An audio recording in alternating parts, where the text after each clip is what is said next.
I'll just go ahead and throw this out there before beginning this review. I've never gotten into any Spider-Man comics, let alone comics in general, so I won't be making any comparisons or connections to those comics. Just keep that in mind. With that taken care of, my name is Sam, and this is my review of 1UpBox Spider-Man.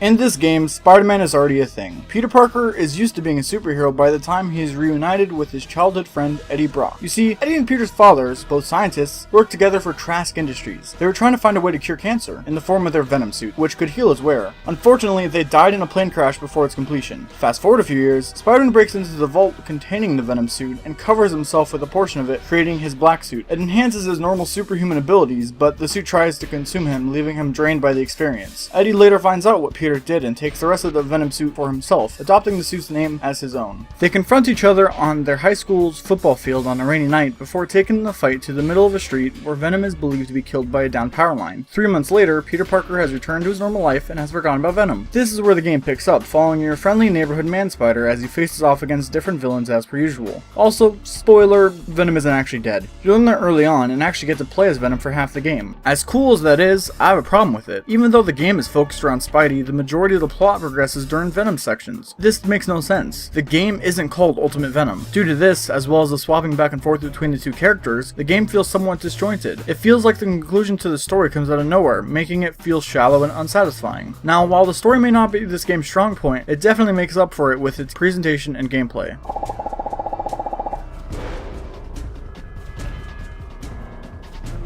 It's very clear that when Treyarch developed this game, they wanted to simulate the appearance of a comic book. To do this, the game employs a form of cel shading that has been dubbed comic inking animation technology. The cutscenes more directly mimic comics by showing the action in and across different panels. A more subtle aspect of this game's style is that the loading screens all feature artwork unique to those missions that they are found in. All the music tracks in the game are high energy that will definitely get you in the mood for some web swinging action. My favorite is definitely the main theme that plays on the title screen. In a third-person game with plenty of high-speed action like this, the camera is critical. Luckily, it's surprisingly smooth. While swinging around corners and between buildings, the camera never lags behind or gets caught up. During boss fights, the camera automatically focuses in on your target while keeping the player in view. If this feature wasn't in the game, it'd be near impossible to keep track of what was going on in the more chaotic fights. While the game's presentation so far has been good, the voice acting is a bit more hit and miss. Spider-Man, as a hero, is very vocal. He is known for making a bunch of snappy one-liners amidst combat. He definitely does that in this game, but perhaps a bit too much. Some of his one-liners are pretty funny,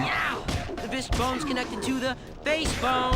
But at one point, Spider-Man actually interrupted himself with another joke. It's not that big of a deal, but maybe he should calm down and take a breather from time to time. In Ultimate Spider-Man, the player will experience a free-roaming city environment that covers Manhattan and Queens. In the story mode, the game automatically switches between Spider-Man and Venom. Spidey travels by web swinging and attacks with kicks and punches. The player must shoot webs at buildings or objects in order to swing. I like this because it requires some quick thinking to get from point A to point B as quick as possible. Controlling Spider-Man is definitely the highlight of this game.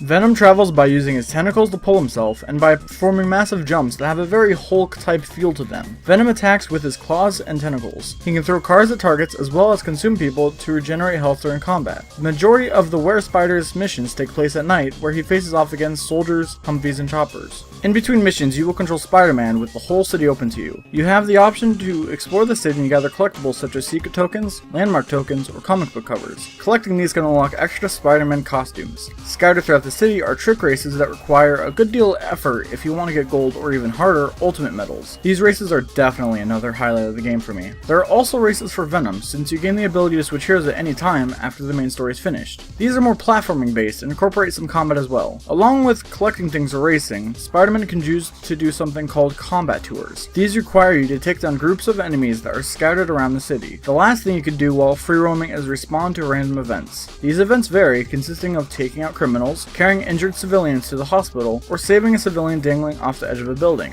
All of these things are city goals, which are okay by themselves. In order to start the next mission and therefore progress the story, you have to complete a certain number of required city goals. That means that before the next mission will appear, as an example, you may have to complete one combat tour and respond to 2 random events. While this isn't too time consuming or difficult, it is very annoying. They want the player to experience the content outside the main story, I get it. Perhaps they wanted a rest in between the high action missions, I get that too, but they did it wrong. You shouldn't force players to experience content outside the main story just for the sake of it. None of the city goals move the story forward at all. They are just there as an arbitrary requirement meant to stretch out the game's length. Content outside the storyline should be enjoyable or rewarding to make the players want to play it. The races and other things you can do while free roaming is just that. Fun. Being forced to play them is not. It makes otherwise enjoyable content feel tedious and boring. Luckily, the city goals that you have to fulfill don't take too long in general, so it doesn't ruin the game. However, there was no way I can go without explaining how wrong they went about it. Story missions are quite fun and all fairly memorable in some way or another. Chases are pretty common for both Spider-Man's and Venom's missions. Just about every mission concludes with a boss fight. These are cool, but I have a few problems with them. Firstly, there are 8 bosses, but 19 chapters. This means that there are a few repeats. Actually, you fight Venom as Spider-Man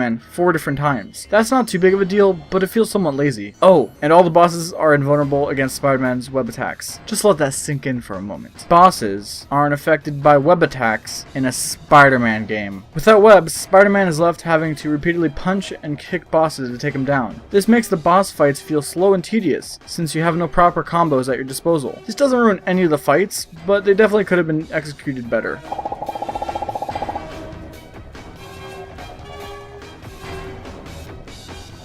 In general, Ultimate Spider-Man is an above-average game. The story is weak, but the presentation and gameplay pick up the slack. It has a nice style, highly energetic music, and a fun gameplay feature. If you can get your hands on this game for cheap, you should definitely play it. With all that in mind, I give this game a score of 6 out of 10. If you watched this far, thank you for checking out my review. This is the first time I've ever actually finished a review, so any feedback or constructive criticism you may have would be really appreciated. I know it's not perfect, but I do want to improve, so I just want to, hear if you have any problems with videos or anything you really enjoyed and I should do more. Either way, be sure to leave a rating so I know what you thought of the video, as well as subscribe if you enjoyed it and if you want to see more, because I do want to do more reviews. The next review I'll be doing is going to be The Last of Us on PS3, so expect that soon. See you then.